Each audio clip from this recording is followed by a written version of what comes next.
it's amazing that the belief in idols could compete with the knowledge of God, because it was at the same time. Yeah. But then, when you believe in an idol, you can believe whatever you want. The idol doesn't require much of you. So you adjust it according to the people, and you make it very popular. Whereas God just says what He says, take it or leave it. Mm-hmm. And sometimes it's hard. And so, yeah. Okay, well that's not just a great point, that's an astounding point you made. That you either know God or you don't.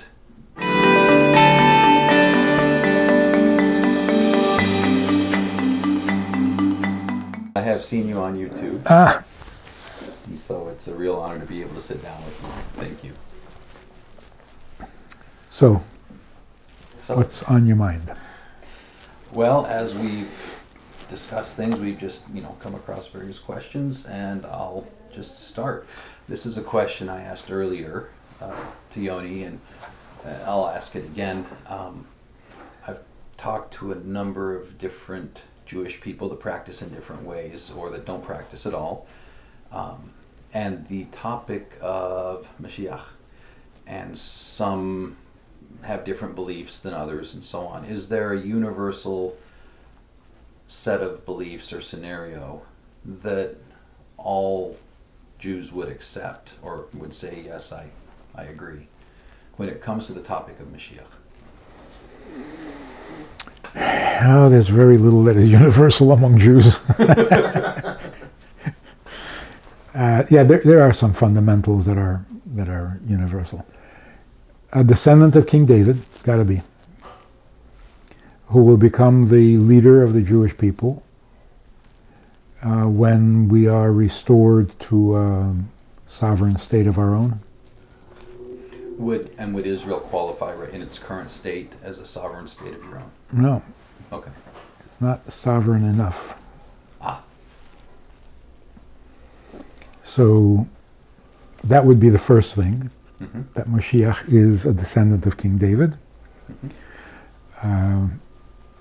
that he would bring peace to the world, that he would gather all Jews back to Judaism, and that he would rebuild the temple. That's universal. The rest is commentary. Understood. Okay. That was concise. Thank you. And so one who did those things would be accepted. One who didn't do those things, because many have come making claims throughout history. I assume that those are the sorts of things that would cause people worldwide to say, yes, Mashiach is here. I think one of the other symptoms or signs of Mashiach, he doesn't claim to be. Oh, okay. If he claims, he's out. It's when the people notice that someone is accomplishing what Mashiach, or only Mashiach, could accomplish, and the people will say, we think you're Mashiach. Okay. But any guy who comes and proclaims himself Mashiach, something's wrong. That makes sense. Yes, it does. Well, we've learned the hard way. People claim about themselves, the less they normally accomplish. Yeah. And so there was some, I'm told, I never knew the Rabbi, I'm told there was some idea that he might be Mashiach before he passed, and that would fall in line with what you said. He never made any claims about that, I assume. He never did, and the expectation or the hope that he would be was well-based. He seemed to be accomplishing, not building the temple, but if anybody in our time could have been, he certainly qualified. But what people were saying, and it got a little distended, what people were saying is, in every generation, there are many holy people, many leaders, many teachers, but there's always one that kind of stands out, who sets the tone for that generation, for that era. Okay. That's called the Mushiya of Our Generation. So the one leader that helps us survive the exile is the temporary or Mashiach of that generation. Mm-hmm. So people were saying that the Rebbe is the Mashiach of our generation. Okay. Others say he is the Moses of our generation, because he really set the tone. He set the standard for everybody. Now people got a little carried away and said, no, he wasn't just the Mashiach of our generation, he is the Mashiach. Mm. But the Mashiach would have brought peace to the world. We're not there by any stretch of the imagination. No, not even close. Right. Okay. Along the same lines, I've heard that in every generation there is one who potentially could rise up to become the Mashiach. Right. Is that a correct statement? Mm. Okay. Okay. And usually it's assumed that the Mashiach of the generation, should we merit and should everything fall into place, he would be the Mashiach. And in terms of should we merit, that really comes down to how each person is living their life. How ready is the world for utopia? Yeah. And so do we help accelerate that in some way by our own actions? Absolutely. Okay. So one of the Rebbe's innovative messages was, we're not believing in Mashiach, we're either doing something to make it happen, or you're failing. Okay. To sit back and say, yeah, I believe, is worthless, Yeah. essentially. Wow. So put it in action. Put your money where your mouth is if you believe you do. So here's the correct wording on it. It's not Mashiach will come, like some pipe dream. Mm-hmm. Mashiach is coming and has been coming for 2,000 years, Mm-hmm. which means it's a process, not a prediction. Okay. It's a process. If we get our act together, if we make the world ready and willing, it will happen. So it's been happening. It's a long, tiresome process. But it's an active participation thing, not a sit back and hope. Okay. Great. Along those same lines, I've heard the word redemption of Israel.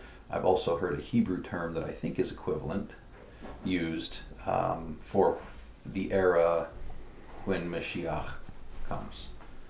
Can you comment on the redemption, what that means or looks like, or correct me if I'm using the wrong word? Redemption. I'm not sure where that word comes from, but it sounds like going back to something original, right? Redeeming? Yeah, return. Return. Yeah. So our place is in the Holy Land, Mm-hmm. and we haven't been there in a long time. I mean, few of us were, but Yeah. as a people, we're scattered. Very The return is the redemption. So we were exiled, we were expelled, and we want to go back to the good old days, you know. So that's called redeeming Okay. or redemption, which means that we have to be worthy. And to be worthy, you don't have to be a saint, you just have to be participating. I see. And so it's heavily involved with the physical return of Jews to the Holy Land. To no longer being unwelcome guests in somebody else's country. Mm-hmm. Yeah. Okay. Great. Well, that brings me to my next question. The diaspora, the other tribes lost to history, who may not even know their identity, or who don't know their identity. Is there some expectation for them? Yes. That's all part of the redeeming or the redemption. Do they discover who they are? Yeah. return to God, so to speak. I think one of the things that only Mashiach can do is identify them correctly. Because they themselves don't know anymore. Sure. Any sense for, some people say, oh, it's, these people are in cohesive groups or groups somewhere. Others say, no, scattered everywhere. And the blood of Israel is all over. Do you have a sense for what you expect that might turn out to be? I have no idea.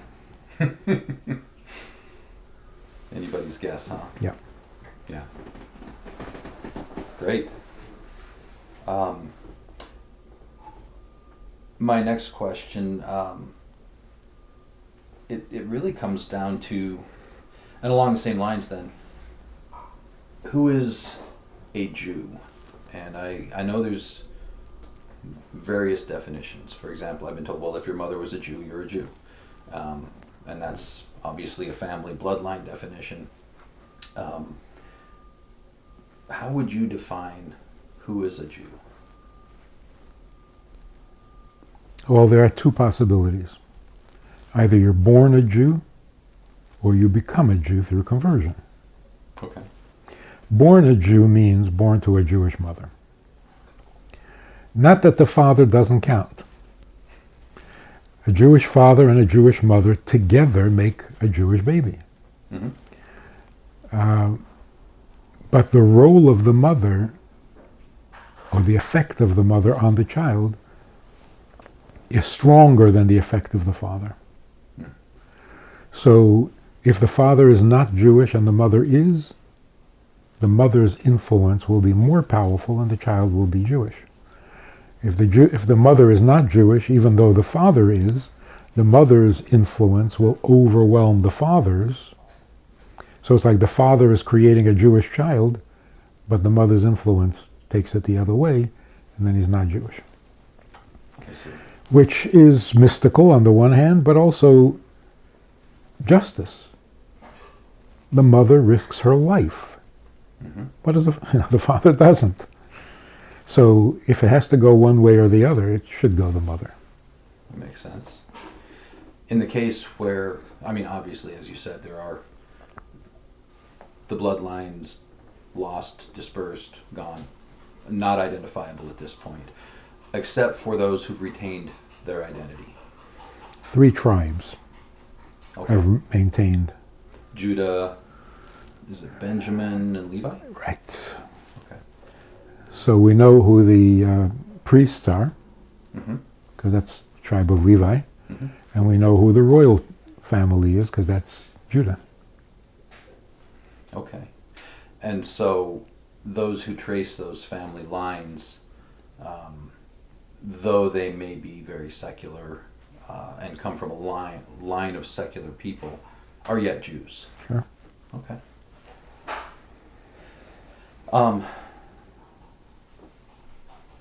This one's a bit more mystical, but in reading of the Jewish fathers, the patriarchs, Abraham, Isaac, Jacob, these are men that we can read had personal encounters with God. Even Moses on the Mount, speaking with God face to face, as it says. Is that reserved for, is being able to approach God like that reserved, 1, only for holy men, or 2, only for holy men that are also Jewish? What's the view of God's interaction with humans? It's certainly not limited to Jews. It's not even limited to holy people. Okay. Because in the Torah itself, in the Bible, there's the character called Bilam, Mm-hmm. who was a prophet, who spoke in God's name, who heard God, Mm-hmm. but he was not a nasty guy. Okay. So he was chosen to be a prophet for some reason that I don't know, but he certainly was not a saint, Yeah. and he wasn't Jewish. So would that indicate that God chooses who God chooses, I regardless? think Job spoke to God, Mm-hmm. and God spoke to him, and he wasn't Jewish, Sure. but he was righteous. Right. Okay. Well, and the patriarchs that lived, for example, Noah. Was Noah Not Jewish? Jewish. Not Jewish. But that's before there were any Jews. Yeah, exactly. Okay. What about... By the way, interestingly, Yes, go ahead. if Adam and Eve spoke to God, Mm-hmm. and Noah spoke to God, and Abraham spoke to God, when did belief in God begin? With Adam. He didn't believe. He knew. Right. Belief began when you didn't know. What? When did that happen? Well, and so when did God stop talking to people? Or when did people stop talking to God? Long after Elijah, Mm-hmm. and yet people were worshiping idols long before that. That was always the bane of Israel. And even It started before, Israel. yeah, it started before Abraham, right? Sure. Abraham's father was the idol maker. Yeah, Terah, Yes. the idolater, sure. So what really happened is that all belief, the whole concept of belief, began with idols. You believe in idols because they don't talk to you. That makes it easier, doesn't it? So the only thing you can do is believe. You got to assume something. Whereas our relationship with God was one of knowing. I mean, Noah and God had a wood building project together. Yeah. I like that. We wouldn't say Noah believed in God. No one knew God. Sure. So it's amazing that the belief in idols could compete with the knowledge of God, because it was at the same time. Yeah. But then when you believe in an idol, you can believe whatever you want. The idol doesn't require much of you. So you adjust it according to the people and you make it very popular. Whereas God just says what he says, take it or leave it. Mm-hmm. And sometimes it's hard. And so, yeah. Okay, well that's not just a great point, that's an astounding point you made. That you either know God or you don't. Therefore, the definition of, for want of a better word, and language fails here a bit, but I'll loosely call true religion is that relationship where one knows God. And everything, I don't know, otherwise, or anything that tells you, no, you can't do that, is fundamentally false. Right. So in Judaism, faith, belief, I don't know, what do they mean, the same thing or not? I don't know. Really means dedication. Dedicated to God. So belief, in Hebrew, the word is more trustworthy. Okay. Your commitment is steady. Your commitment is solid. That's called emunah. Mm-hmm. But not that you believe that there is a God. That there is a God, you have to know that. You got to understand that. It's got to make sense to you. And you got to be convinced, not believe. It's not a hope. I hope there's a God. Mm-hmm. Well, what good does that do? Yeah. Well, and as you said, if you believe to the point that you know, that affects your daily behavior. That's you. More than if you just believe. Yes. Yeah. Lots of people claim to believe in God, and they're rather terrible people. Yeah. And their belief is real. Mm-hmm. But belief does not affect behavior. It seems then that believing in God, to be sincere, means that you don't just believe he exists, but you believe it matters whether you pay attention to what he says. Exactly. You do what he asks. Exactly. So when people ask me, why do you believe in God? They don't mean, why do I think there is one? They mean, why do you care? So what if there is one? Mm-hmm. Right? Because that's what counts. So yeah, maybe there is a God. Why do you care? Why are you devoting your life to him? Mm-hmm. that is answerable. What answer? Why is there a God? Why are you asking me? Why is there a God? It's not my fault. You didn't make him. Right. Okay. If I may then, well, this isn't a question I wrote down, but it just comes to mind. So when it comes to knowing God, we can point to examples, we have pointed to examples of those who knew God on a personal basis, even face to face.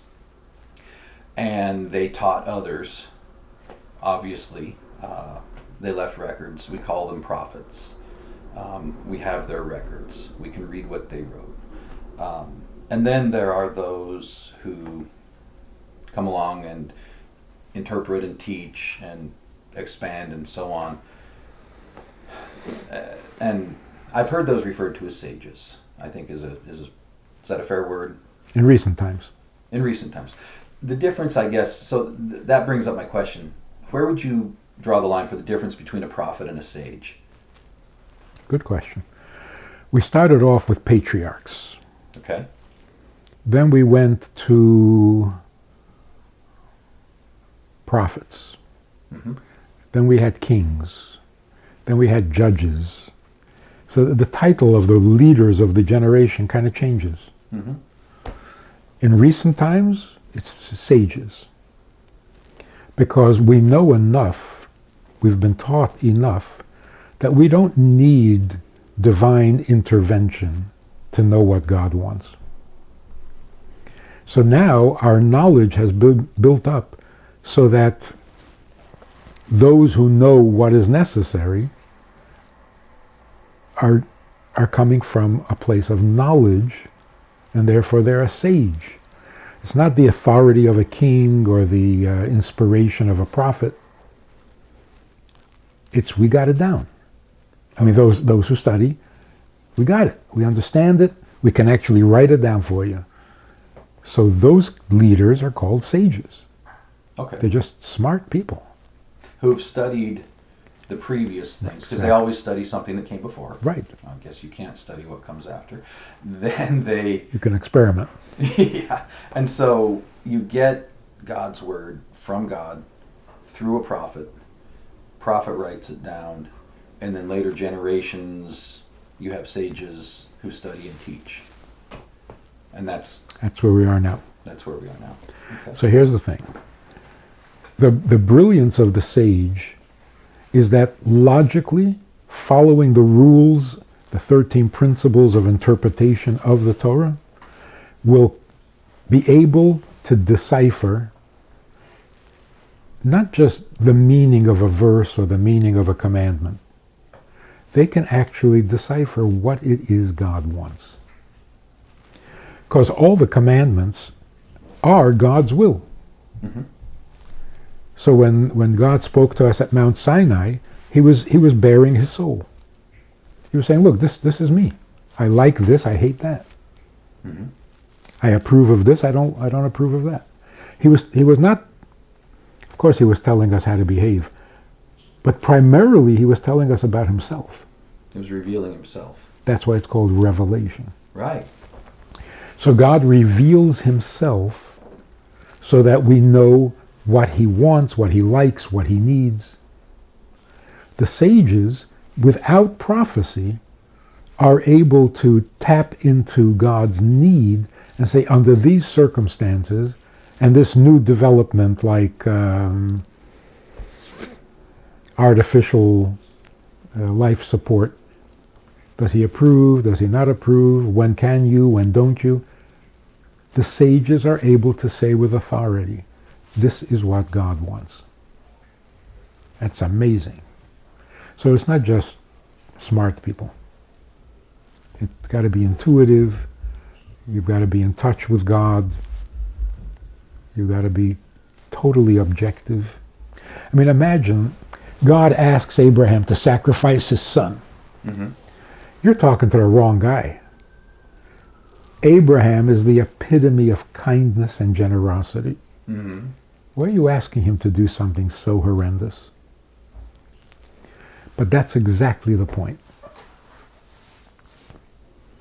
it proves that Abraham wasn't philosophizing. He wasn't fashioning God according to his will, like, creating God in his image. Mm-hmm. When God said something, he heard it. So when God said to him, sacrifice your son, he was so clear, it was so real, that he didn't even question it. Like, you'd expect of Abraham to say, what was that? Did you just say what I thought you said? Can you repeat that, please? You don't mean kill my son, do you? He didn't ask, he didn't question. It was so loud and clear that this is what God wanted. Mm-hmm. So what proves that we're really serving God is when God asks us to do something that does not fit our personality. It's out of character. Mm-hmm. So if a person comes along and says, I hate war, God doesn't like war, I'm not sure, are you talking about God or are you talking about yourself? Is this the God you would like to have? Mm-hmm. So going back to the idea of faith in God, again, the Hebrew word that is translated as faith means you're good the way you are. We make no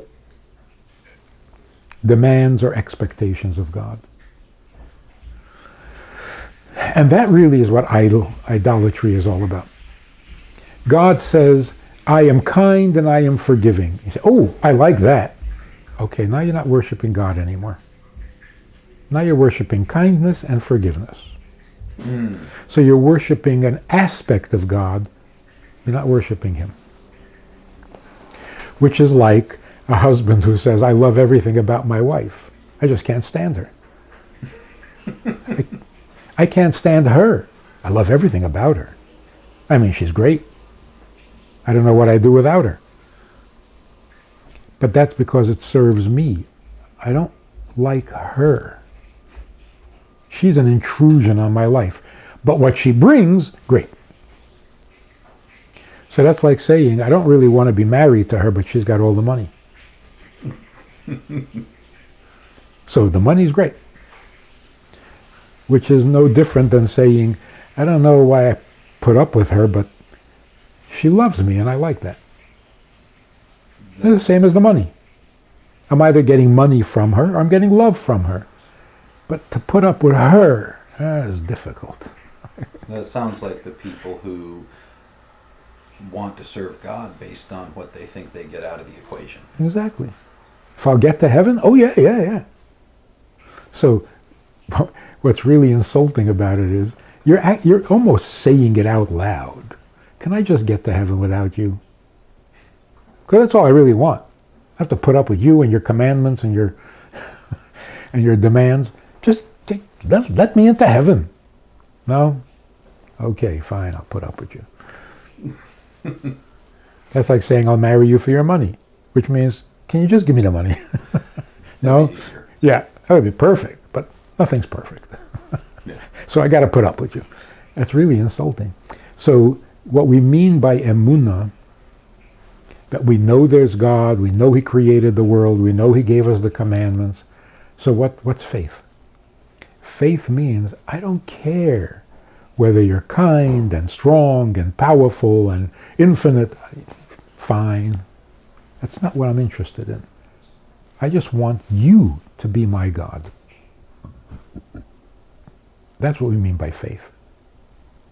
So when God is acting in a way that doesn't seem so kind,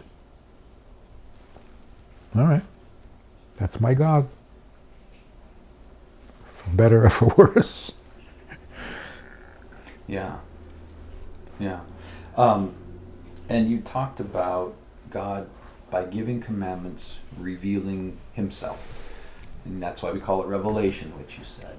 And then you talked about those who, without revelation, can ascertain what God meant by what he said. But that's, to me, qualitatively different than one who heard it from God himself. one is a process of revelation, one is a process of interpretation.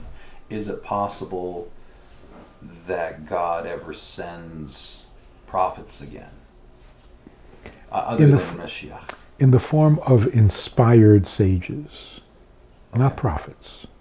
Okay. It's a gift, obviously, if you can really tune into God and know what He would prefer when some old guy is on a machine and you want to know if you can pull a plug. Mm-hmm. How do you know what God wants? Unless... It's not in the Torah. They didn't have those things. Yeah. So here's the thing. As a relationship improves, as a relationship becomes more and more real, there's less of a need for prophecy. In other words, I don't have to tell you verbally what I want the way I had to when we first met. Because now that we've gotten to know each other, you know what I want. I see. So the sages are in a way more impressive, more reliable even, than God having to tell you, build an ark, make it 50 cubits, make it 30 cubits. No, 30 cubits. What's a cubit? What's a cubit? Yeah. So as the relationship develops, there should be more intuitive, spontaneous understanding of each other. Mm-hmm. Oh, what do you want now? What are we, strangers? Right.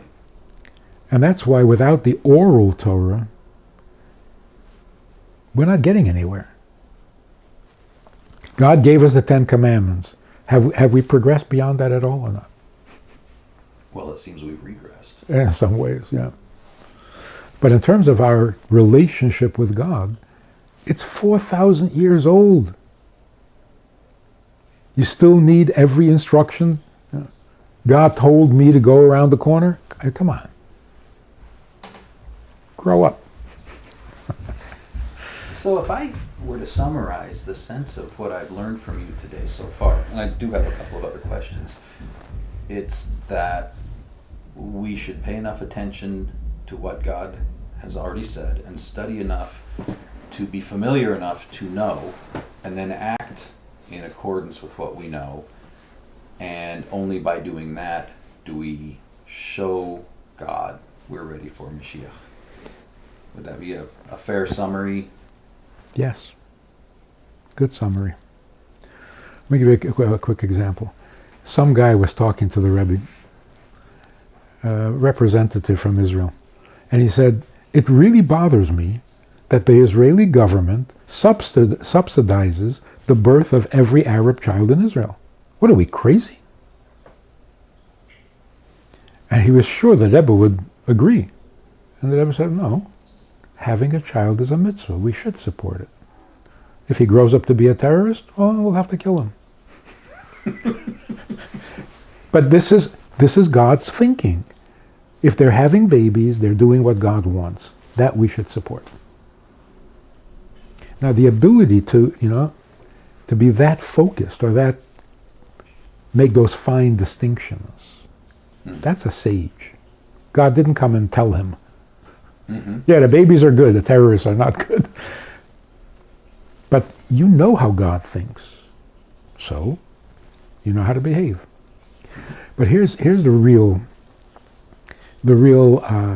tragedy of recent religious thinking, and true of everybody, of every religion. God has been turned into our personal valet. I need something, I ask him.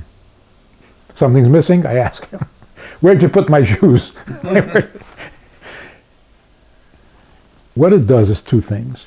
First of all, it makes God an accessory to our existence, which is narcissistic. He's there to serve me. Right. He's there to protect me. That's backwards. Really backwards. Mm-hmm. We are here to serve him. We serve God. What does worshiping God mean? What does it mean? Begging him? That's called worshiping? Give me this, give me that. That's worship? thanking him is worship? It's self-worship. And this is where we are. We're suffering from an incredible, deadly form of narcissism. And religion is not, psychology also is not helping much. Right? True. It's all about me, and it's again about me, and I'm becoming more sensitive, and now I can't handle a microaggression. And religion, terrible. Yeah. It's all about you. The truth is, and always was, and this can really save our lives, literally. It isn't true that we need anything. When did that become a reality? God created the world, first words in the Bible. God created heaven and earth, which tells us He is in need, we are not, because we didn't create the world. So we got it. I don't know how it got turned around. Maybe God just spoiled us so badly. Like a spoiled kid who thinks his mother is there to serve him. Mm-hmm. Right? So instead of knowing that God is the divine need, if you want to define God at all, God is the divine need that motivated him to create the world. So only he has a need. Nothing else has a need. What is that? What does he need? He needs a relationship. And there was no one, right? In the beginning, there was no one besides him. He obviously didn't like that. So what would be the perfect completion of his plan or his desire? To have a really good relationship with us. So that puts him in a vulnerable position. Mm-hmm. It reminds us that our needs are only secondary. Like, for example, I need to eat. No, I need to stop eating. And I can't. I don't want to ever have to eat again. Sorry. Not an option. Well, who did this to me? So technically, correctly, precisely, it's not right to say, I need to eat. I was made to need to eat. It wasn't my choice. Nobody asked me. If I designed myself, that would not be part of the design. Even breathing. What do I need to breathe for? Mm-hmm. It's such a dependency. It's a handicap. So my needs are really a bunch of handicaps. Only God has a real need. Because he has no handicaps. So when we say serve God, we're talking literally. He needs something from us. Or he needs us, actually. He needs us to be his. It got turned around, upside down, and it starts to feed narcissism, and then you get these religious leaders who are despots and taking advantage of it. It's horrendous. Yeah. And it's the best money maker ever invented. Ooh. There's no one so arrogant as a religious arrogant. He's got God on his side. Of course. Mm-hmm. Can't fight that. Well, these are incredible insights and much appreciated. I've got a few more questions if you have time. Yeah, we do. We do? Okay, good, thank you. So, what does it mean to be God's chosen people or a covenant people? I understand God made a covenant with Abraham, and that's kind of the origin, but what does it mean to be God's chosen or to be God's covenant people? Oh, surprisingly, the word chosen means, ready for this? The word chosen means there's no choice. Okay. You can help me out on this. If a guy is making a choice and he thinks like, my choice, I can choose to eat this apple or that apple. Mm-hmm. Well, not really. If one apple is a little shinier, it makes the choice for you. Okay. If one apple looks a little more tasty, if one apple is closer to your hand. So there are so many things that influence your choice. It's really not you choosing. Like a kid walks into a toy store and all of a sudden he chooses that toy. No. The toy is shiny and it shows him. It's irresistible. Mm-hmm. So the choice is not coming from you freely. That's what we call free choice. Okay. What choice is free? You walk into a store, they say, a pair of shoes is to die for. Well, you don't want to die, so you buy the shoes. But you're saying there's always an enticement that's driving the choice. There's always an influence. Either it makes more sense, or it's easier, or it's tastier. Something. What if I had two apples, exactly the same? Okay. Nothing makes one more appealing than the other. Which one would I choose? At that point, it's a choice. That's right. Which one will I choose? I would become catatonic. Because you'd have zero method of making the choice. That's right. I would be paralyzed. It'd be absolutely equal. Okay. God says, I chose you. There's nothing about us that influenced that choice. You're not a shinier apple? No. Because then it's not a choice.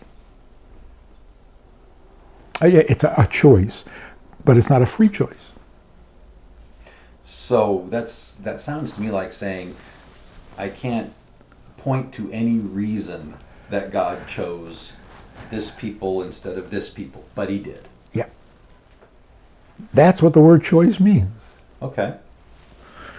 So it's like saying, if you can make a free choice, then there was no choice. Because if you have to make a choice and there's no reason, you would be paralyzed. God is not paralyzed. So the only thing in which human beings are capable of making a free choice is a moral decision. Okay. Because in our morality, we are like God. We can make a choice without any benefits. So a person can literally choose to die saving another person. Mm-hmm. And what is he going to get from it? Death. Nothing. So altruism is real, Okay. but only in moral issues. So which shoes you buy, which toy, which food, which color, it's not free choice. If you happen to like vanilla, well, you're stuck with it. Well, it's not your choice. You can develop a taste for chocolate, but Right. so being the chosen people means this is God being himself. It has nothing to do with us. So it's a responsibility that fell on you through no fault of your own. Through no virtue of our own. No virtue of your own. And if I can use the word responsibility, it seems to me that it is a responsibility. Huge. And part of that responsibility is to do and be what God asks of you. Which is no small thing. Which is, well, it's the thing. Yeah. And So that's why there are Jews who are uncomfortable with the notion because it sounds so racist or elitist or whatever. I think the right reaction should be not, oh, no, we're not chosen. No. Hey, you are chosen. Mm-hmm. Face it. Don't run away. You're chosen, act it. So it's a grave responsibility, not something to be envied. and it's inescapable. It's not like, oh, I quit. Yeah, you can't. I don't want to play. I don't want to play. Yeah. Okay. And so, how does that play into the word covenant? Covenant means not negotiable. Okay. God said it, and that's that. In other words, it's not negotiable for him. God is saying, there's no reason that I'm choosing you. It's just me. And I'm never going to change. So this is not negotiable. Some guy said to me, I remember, he said, you used to be the people of the covenant, but God took it from you and gave it to us. I said, keep it. It's not worth the paper it's written on. What's a covenant you can take away and give to somebody else? It's not a covenant. So covenant is equivalent then to the choice God made, and it's a done deal. In which there is no option. Okay. Because he is what he is. Mm-hmm. So God creates the world. Can he decide not to? Not now. It's happened. He obviously chose to. That's him. He doesn't make frivolous choices. I see. So that's why it is correct to say, this is God's need. Not a whim, not an experiment. This is him. And therefore it is essential to him. Can't be any other way. So as painful as it is for him to watch the world struggle and to see all the horrors and so on and so on, if it's painful to us, and we're barely sensitive, it must be infinitely painful to him. And yet, it's got to happen. The world has got to go through whatever it goes through because the end result is not negotiable. To him. So he can't change his mind. Only human beings do that. He is what he is, and this is him. And it doesn't change. Does not change. And therefore Mushiach has to come. Because that's the conclusion of God's plan. His plan has to work. Mm-hmm. He's God. And it won't fail. It won't fail.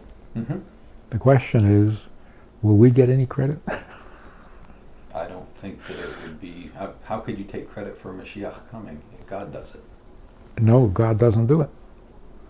That's the whole point. He's so vulnerable because he needs us to do it. He needs us to be his. Okay. Well, the only one who can decide that is us. So it really does come down to the behavior of people on earth that brings Mashiach. Yes. And he's vulnerable. He's got to suffer through this whole thing with us. So the next book I write is going to be called My God is More Vulnerable Than Your God. Oh, that has bestseller written all over it. Title like that. Wow. Well, one last question, if I may. It has to do with Elijah. Totally changing gears here. But what does the coming of Elijah mean, signify? The last we heard of Elijah, he rode the chariot into heaven. Does he ride a chariot back down? What are we expecting here?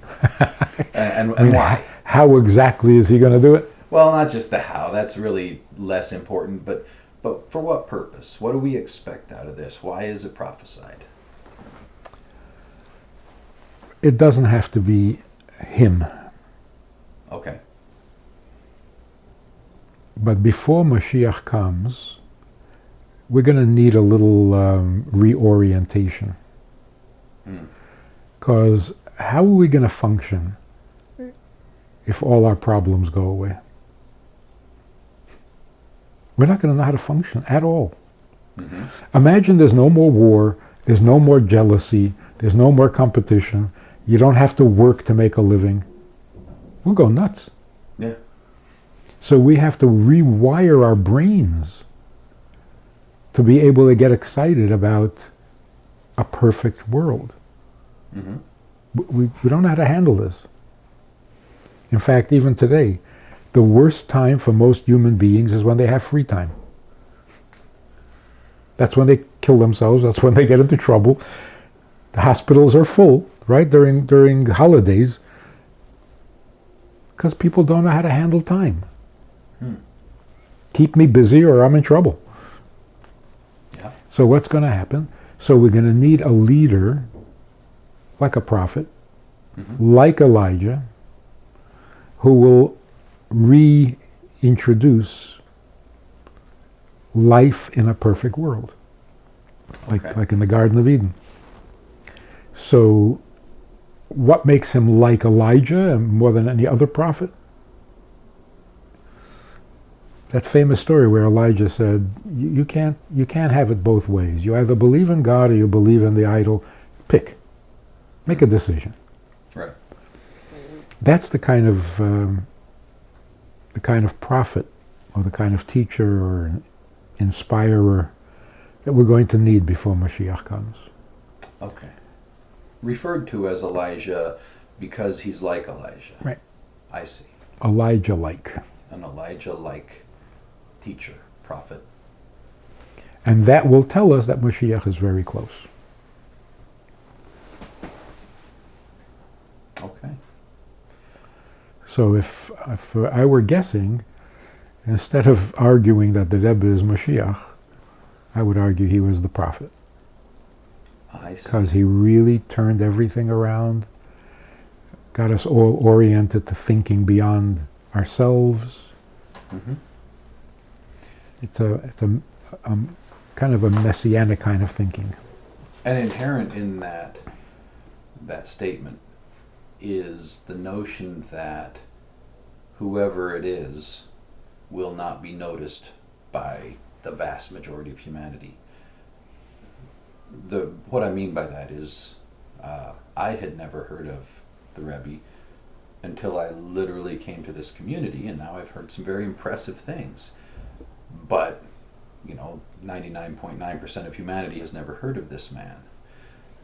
And yet is influenced by him. And so it seems to me that if he wasn't the one sent, then whoever is may very well be to some degree obscure.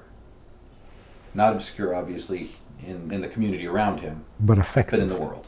But effective. If he's not effective. Certainly effective, yeah, but maybe not well known. So one of the things that I noticed, which was really exciting, the speakers at, what is it called, the graduation, the commencement speech. In all previous years, they had one theme. Mm-hmm. You graduated, you're successful, you're smart, you're great, go out there and make the best life you can make. This past year, I heard 6 commencement speakers. One was a comedian, one was a general in the Navy, I think, right? One was a professor, all 6 of them said exactly the same thing. You graduated, now go out there and make the world better. That's the Rebbe. For 40 years, that was the Rebbe's message. You're not a private citizen. Make the world better.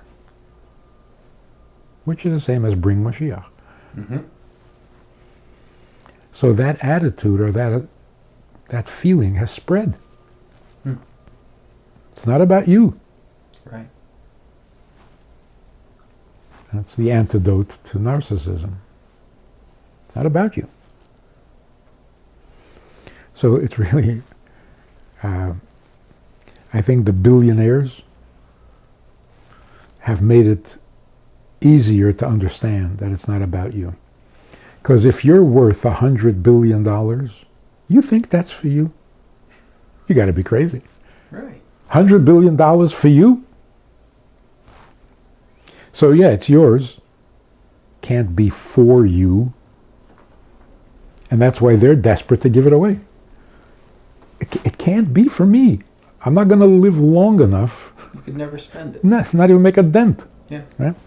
So obviously, it was given to me, but not for me to keep. Now everything else starts to make sense. your life is for you to keep? No, it's not. Share it. At least have a baby. Produce another life. You have information and knowledge. What, are you going to hoard it? Share it. You have love so that you can love yourself? That's sick. That's like the guy with $100 billion and he keeps it under his mattress. Hey, it's mine. That's crazy. So the self-love and the self-obsession, that's not the way we're designed. So we're drowning in it. We hate it. But we haven't been given a really good alternative. If it's not about me, then what?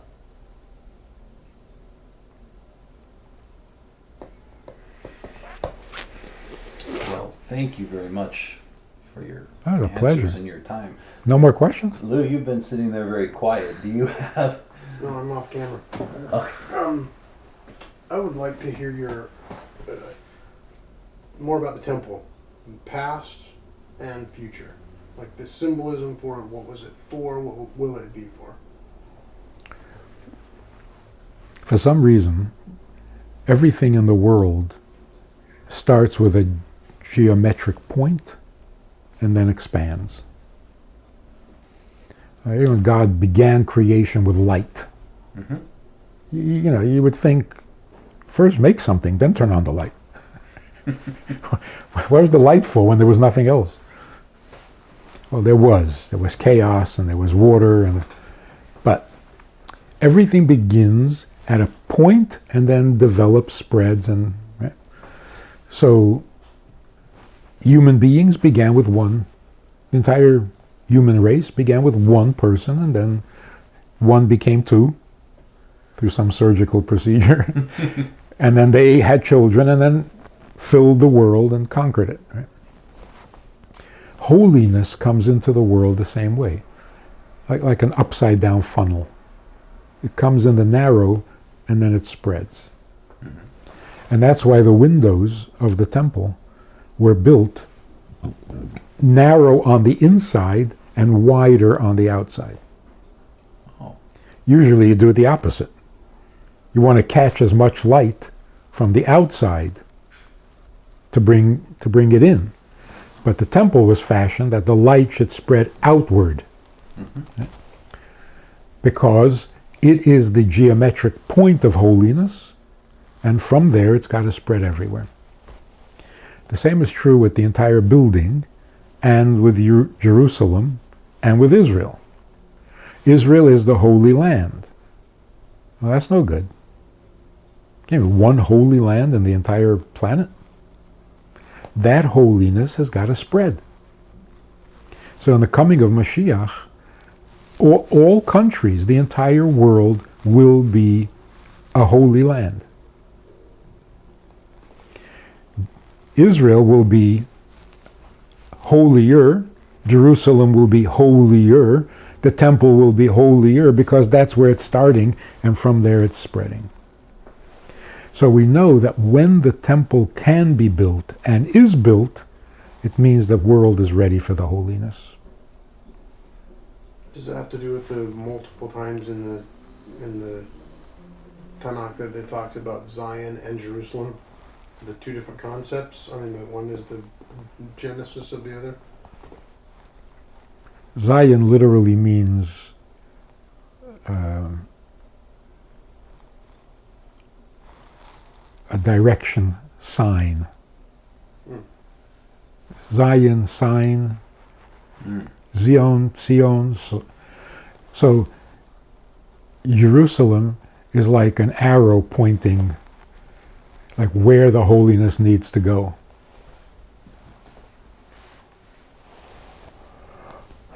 So we don't have a temple now because the world is not ready to absorb that holiness. So if Mashiach comes and builds the temple, then we know the world is ready. So when God says, I want to live with you in this world, it begins in a narrow little place, like the little tabernacle Moses built. Mm-hmm. Then it became a real house. Now it's got to become the whole world. And so really the physical presence of God will dwell there. In a concentrated form. But it will dwell everywhere as a result. Okay. So the world will be filled with the knowledge of God. As the water Not just- covers the sea. Not just one holy place. I just don't know who else to ask. I know this is a very weird question, but the pillars, there's 2 pillars on the front.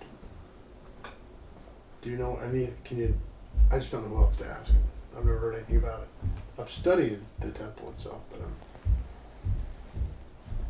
The number 2, whether it's pillars or goats, the number 2 always represents kindness and severity. Right arm, left arm. The number 3 always represents compassion, which is kind of a blend. A little severity, a little judgment, but give him a break, which is compassion. Mm-hmm. So the 2 pillars represent the 2 qualities with which the world is built. Kindness and judgment. Like, let there be light, but not overwhelming. There's the judgment. So there's kindness, but there's a limit. Otherwise it's indiscriminate. So you have to have a gas pedal and you have to have a brake. Otherwise, you either go nowhere or you get into trouble. There's got to be opposites, and Right. otherwise there's nothing. That's what right and left is. Sure. Right is kindness, left means you got to know when to stop. Put a lid on it. It's amazing how many philosophies in the world are built on the same concept. Yeah. You look at the background, for example, Chinese medicine, the philosophy of yin and yang, the opposites that must be kept in balance. Except that that's even more interesting. The yin and the yang are not only kindness and limit, it's giving and receiving. Mm-hmm. Male and female. Sure. Positive and negative, all of the... Which is much more interesting. It's the spark of all creation, ultimately. Yeah, because God wants to give and he needs us to receive. Yeah. So it's a romance. But it's subtle. It's not like, marry me. You know, God is like, can we get together? I said, you know what? So when God said, I have commandments, we didn't say, what? We said, you have a need? We're here. I don't care what the need is. If you have a need, we're here.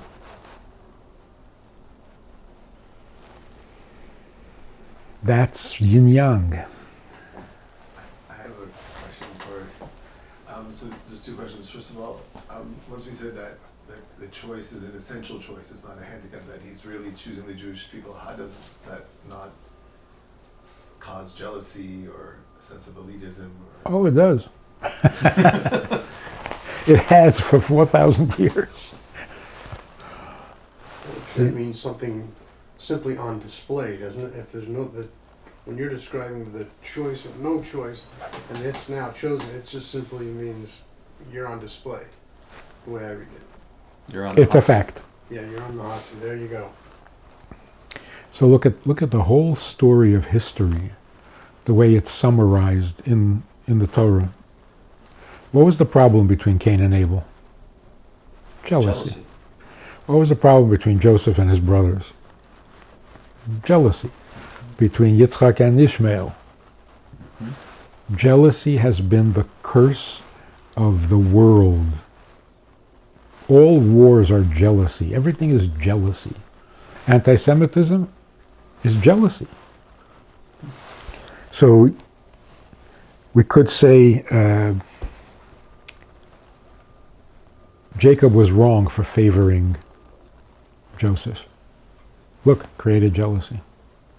But then God was wrong for preferring Abel's sacrifice over Cain's sacrifice. It caused jealousy. So God should not have done that. If God chooses the Jewish people, well, don't tell everybody. Don't show favoritism. Not nice. And look what it causes. What's even among Israel, right? There's a scripture about Ephraim and Judah, right? Yes, later One on. will no longer vex and one will no longer envy. Right. And even, Korach and challenging Moses, like, well, who makes you the leader? But the truth is the opposite. If God tells you this is better, why are you jealous? You just learned something. So Jacob tells all his sons that Joseph's thinking is the correct thinking. And they're jealous? Like, what? Joseph was head and shoulders above his... What? Don't say anything? Don't tell anybody? Well, and it was proven out when he saved the whole Yes. family. And all of Egypt. Right. And they learned their lesson. Because afterwards, they weren't jealous anymore. They were proud. Mm-hmm. That's beautiful. So Yaakov wasn't wrong in telling them that Joseph was the one. I think I like to use the example of, imagine that Einstein had a brother who was not so... I can't imagine him being jealous. Why is everybody always talking about Albert? What is he, some kind of Einstein? Yes. So what should the brother who's not so smart, what should he feel? Proud. His brother. Yeah. So if God chooses the Jews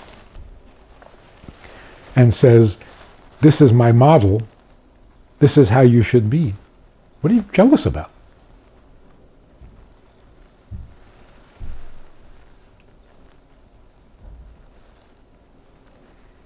That's the coming of Mashiach in practical terms.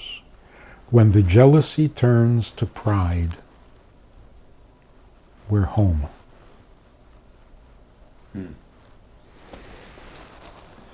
Yeah, and in that case, we do have a long way to go, don't we? Seems like, right? Yeah.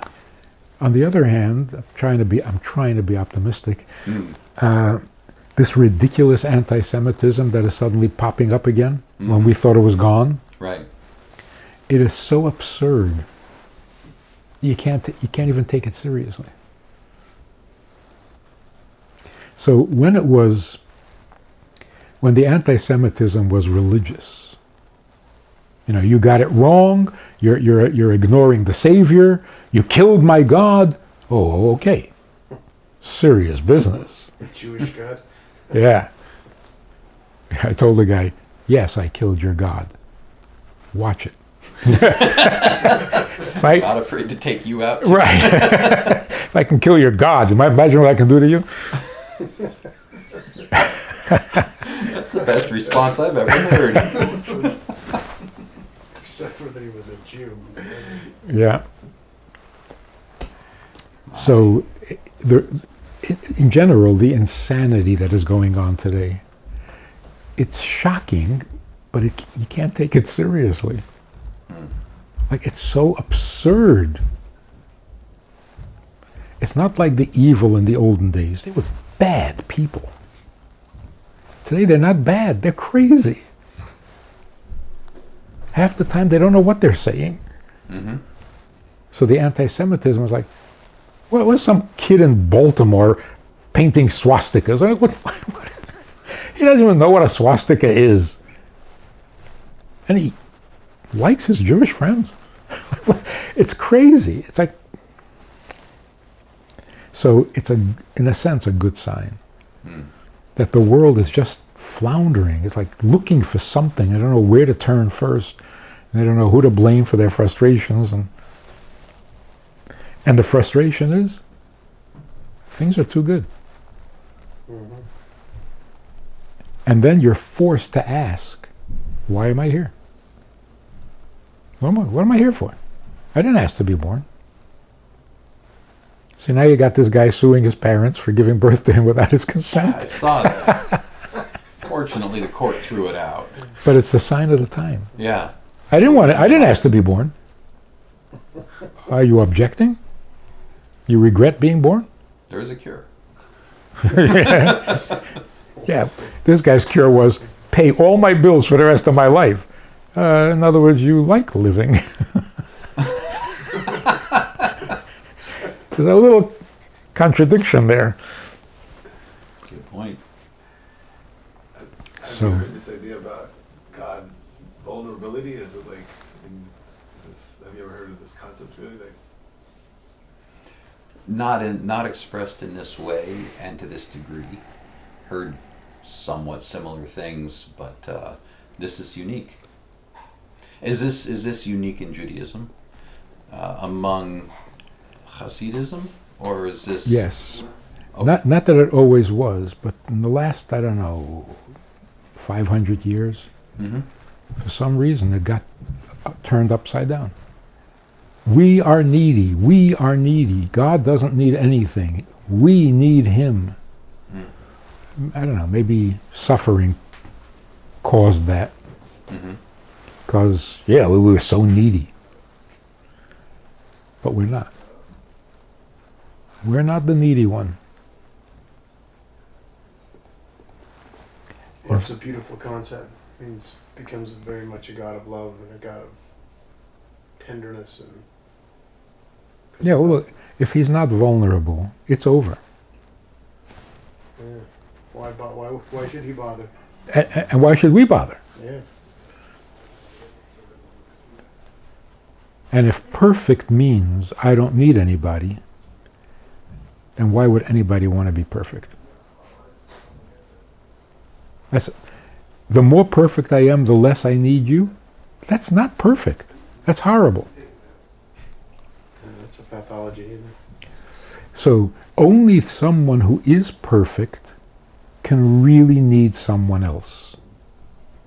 Not for the benefits, not for the utilitarian use. You get married not because you like everything about your wife.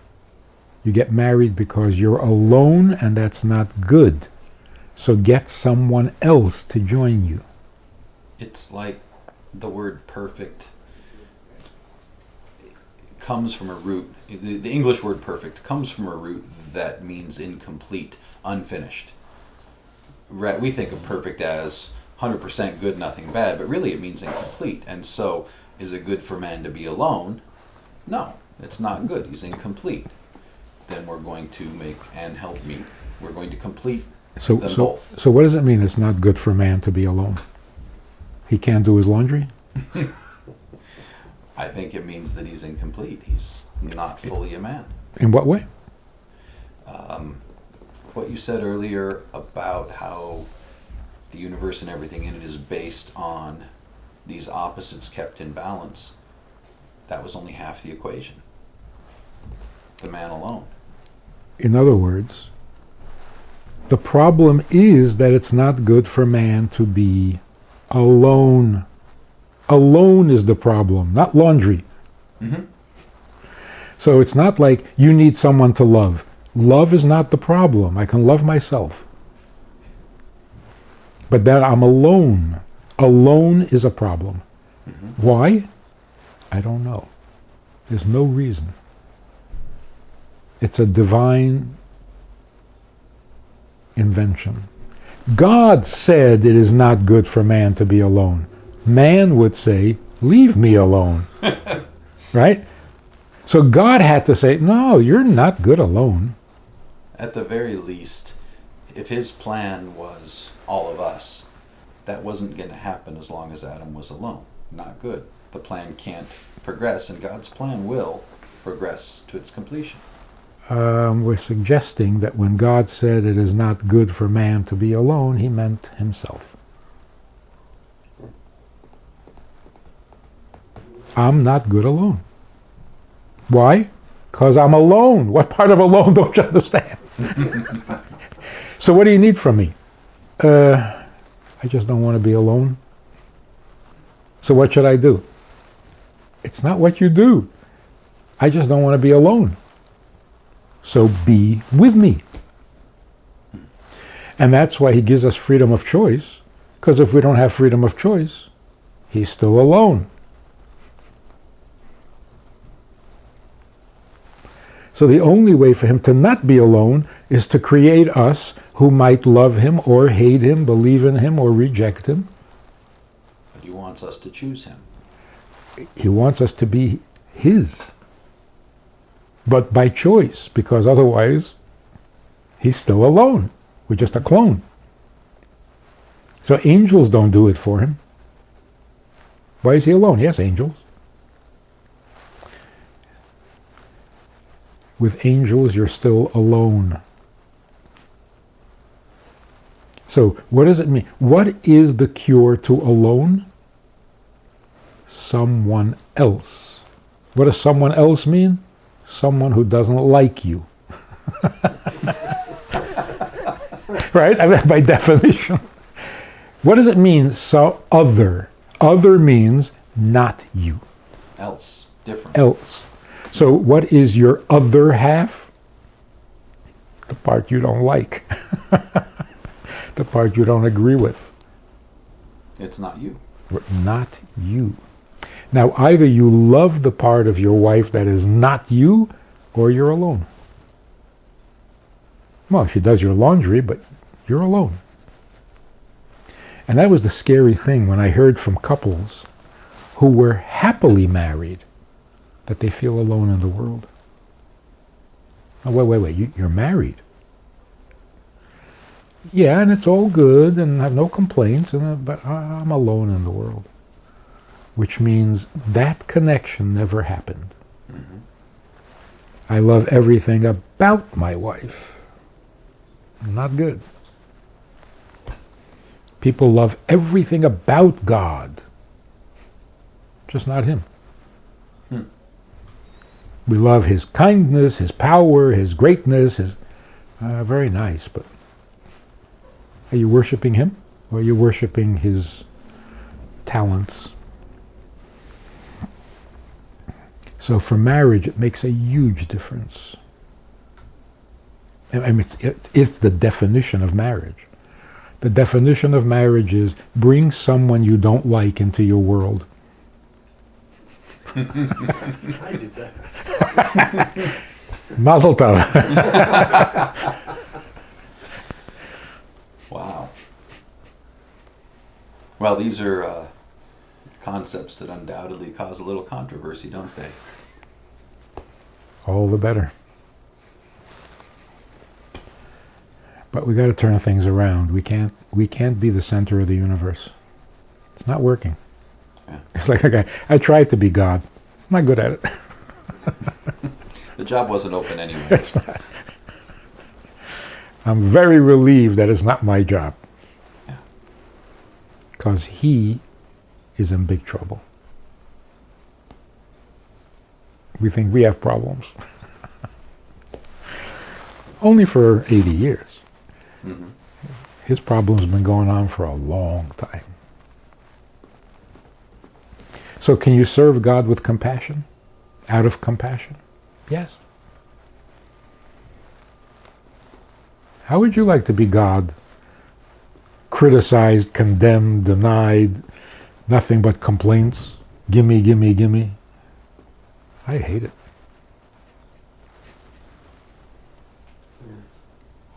Thankless job. Oh yeah. Yeah. And then every now and then some guy comes along and he's really good to you. And you can't get over it. Oh, Abraham, oh, my favorite. Yeah, who else was there? Favorite what? He was the only one. Abraham, here's your reward. Circumcision. And sacrifice your kid. And sacrifice your kid. And leave your home. That was good for him. In the end, it was good for him. And have Sarah kidnapped. and then have to leave the place I brought you to because there's a famine. Not an easy life.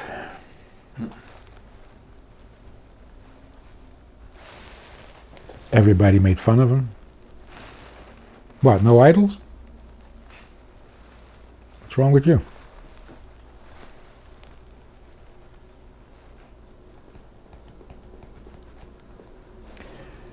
You know, the Christian concept of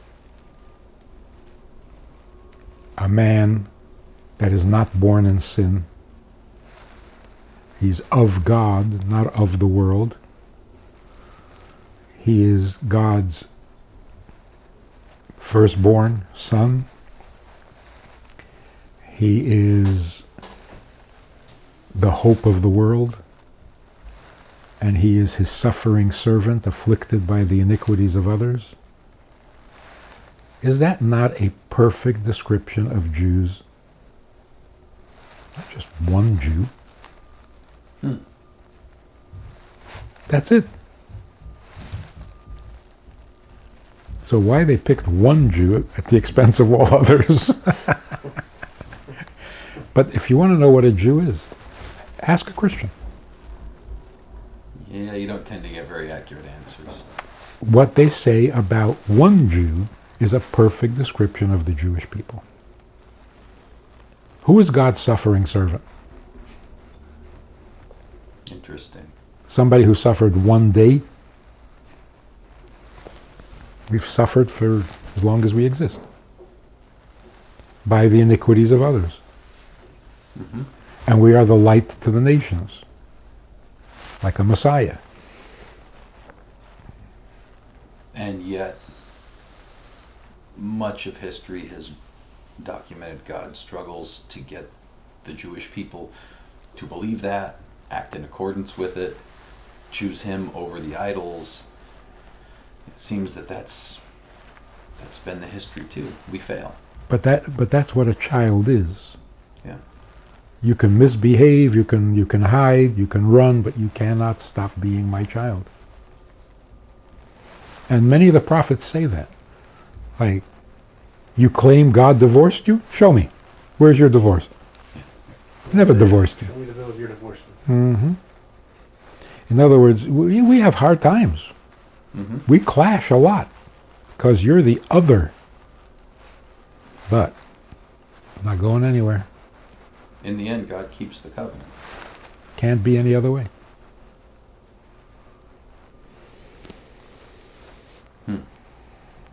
So it's up to us to return to him, to repent. In that word's charged because it means so many things to so many different people. Let me define that as turning to God. Repeat, not repent. Yeah. Let's do that again. We had some good times. Let's do that again. Yeah, yeah. Thank you for your time. It's a Yeah. pleasure. Yeah. I helped produce a film, a documentary, a series actually. It's called Patterns of Evidence. Mm-hmm. Interesting guy in Minnesota. He decided to do a film on the Exodus. The book right there on the Yeah. shelf. Yeah. Yeah. And now part 2 came out, Oh, and it's going to be in theaters all over the country. part 1 is on Netflix, right? It's We just got recommended when we got here. I'm going to check that out on Netflix. But part 2 is coming to theaters. Yeah. Oh, I'll watch for that. 900 theaters. Really? I don't know, the first one didn't make it. I think the first one was more interesting. Unpredictable. Yeah. But it's going to be... And then part 3 will be evidence for Mount Sinai, the splitting, the crossing of the sea. Mm-hmm. And part 4 is going to be the return. Coming back to Israel. Modern day. Yeah. Okay. Part 4 is done, right? I recall there's a whole nation of people there. Yes. I think they're Israel. It happened. Now it just has to be filmed. So what the guy is saying, and he's a really very serious Christian believer. Mm-hmm. All of this 12 years he's been working on this film, Mm-hmm. and he says two realizations that he reached. One is history is basically the story of the Jews Mm-hmm. and how everybody else reacted. Yeah. So it's like the Torah, the Bible, is like the personal diary of the Jewish people. Yeah. So I suggested to him that maybe it's the personal diary of God. Imagine reading the whole Bible in first person instead of third person. Mm-hmm. In the beginning, I created heaven and earth. And I said, I said, let there be light, and there was. yeah. And then I told people to keep Shabbos, but it wasn't. And I had to fight with them, and that generation was so bad, I had to wipe them all out. But to put it all in first person, it brings it alive. Mm-hmm. In the third person, it sounds like some kind of a document. Lifeless, you know? Is that journal done being written? I don't mean Bible, but I mean, yeah, if it's a record of God's dealings with his chosen people, and I think that's a fair way to put it, that record hasn't ended. That's right. So that's why he got so excited and named the film, was originally The Exodus Conspiracy. He changed it to Patterns of Evidence because it's everything. It's a pattern. God said to Abraham, your children will be strangers and they will be enslaved, and I will punish those who enslave them, and they will inherit the land, and they will be spread all over the world, and then in the end of days, in the length of days, they will return. Hey, come on. The pattern is all there. Mm-hmm. We're seeing it happen. We're watching history. And more is coming. Good stuff. Good stuff. Yes. What a pleasure. Thank you so much. Anytime. When are you coming back to town? That's the best 2 hours I've spent on this trip. Partner with Rabbi Friedman. Visit itsgoodtoknow.org/support.